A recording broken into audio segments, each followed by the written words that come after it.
Today on Yester Kitchen, we are going to explore one of the favorite desserts from one of our presidents, and the recipe was submitted by his First Lady. You're going to love it. Let's get started.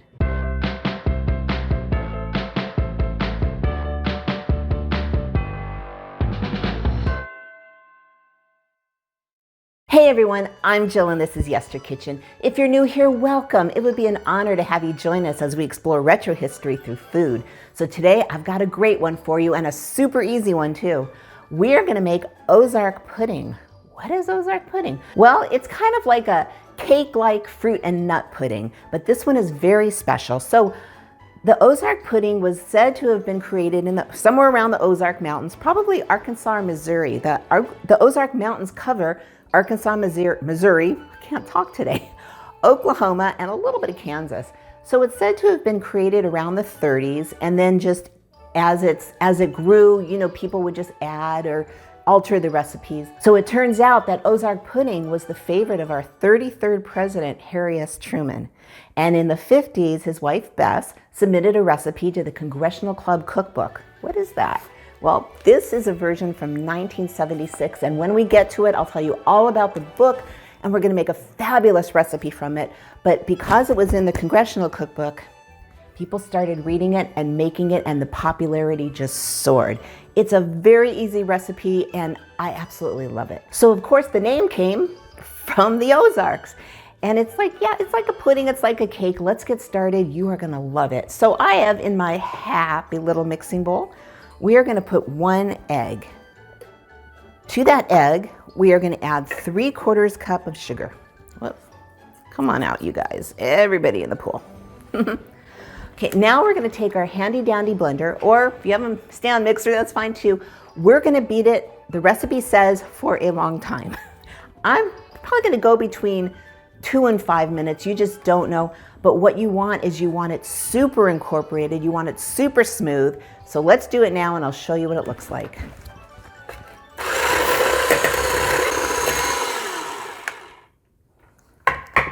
Okay, so as you can see, I've got about 3 minutes. Take a look. It is just very, very pale yellow. Absolutely beautiful, completely smooth, and this is exactly where you want it. Okay, so we're just gonna push this out of the way for a minute and bring in a cute, happy little mixing bowl.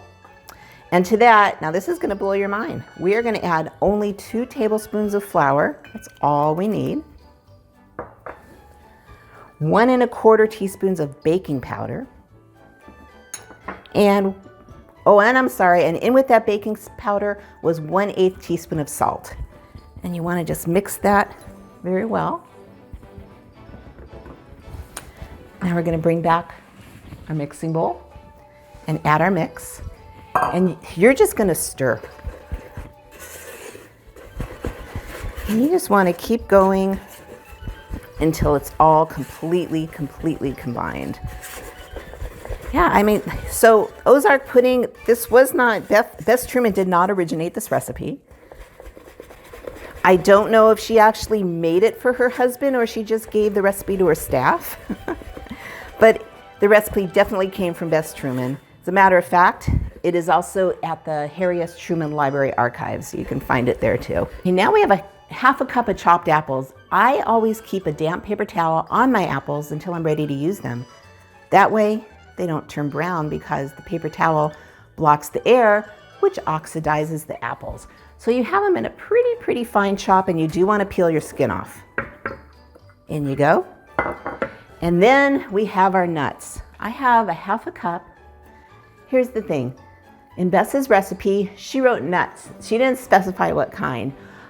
Typically, there's pecans in this, but I happen to think walnuts go amazing with apples. So here's what I did. Because I love variety, I did about 1/2 pecans and under here are walnuts, but they're all chopped.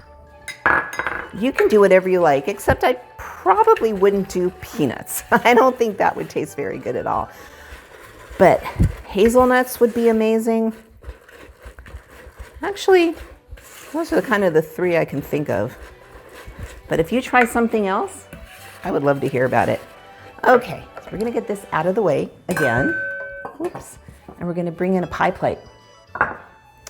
And what we want to do is, now you can use spray butter if you want, but I'm going old school because this is Bess's recipe and she wants a buttered pie plate. So all I do is I've got about a tablespoon of butter in here and a paper towel, and you just start wiping all this glorious butter, because the actual cake is going to pick up the butter flavor, which is why I'd rather use real butter instead of butter flavor.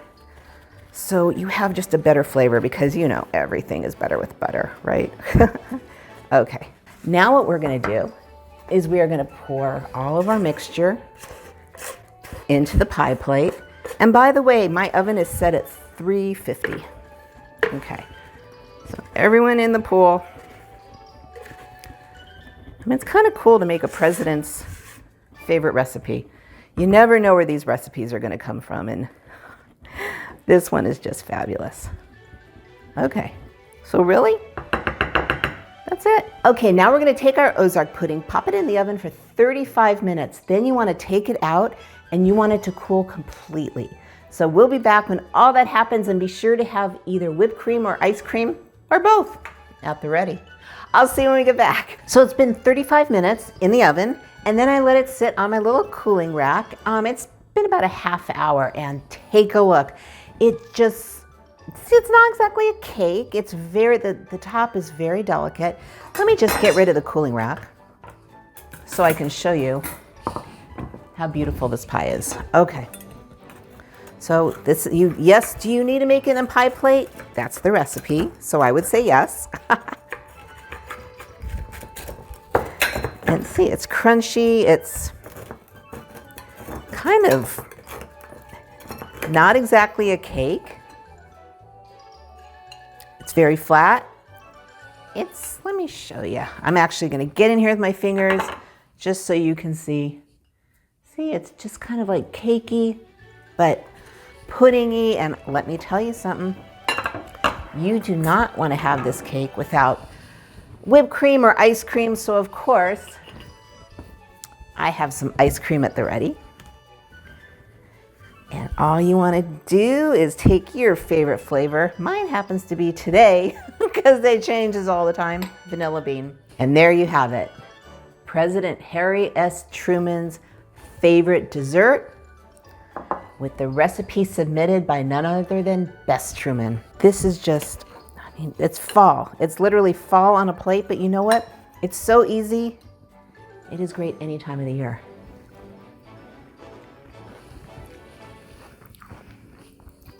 So it's a very crispy texture, but a very light texture. So it's not like a big old crunch, and you get the apples, you get the nuts. It has the perfect amount of sweetness. Guys, eat some history. Try this recipe. If you'd like to explore more dishes from your childhood or just the past, I invite you to subscribe. I release new videos every week. In the meantime, here's some more retro dishes for you. And remember, every dish, even Harry S. Truman's favorite Ozark pudding, has a story. I'll see you in the next video.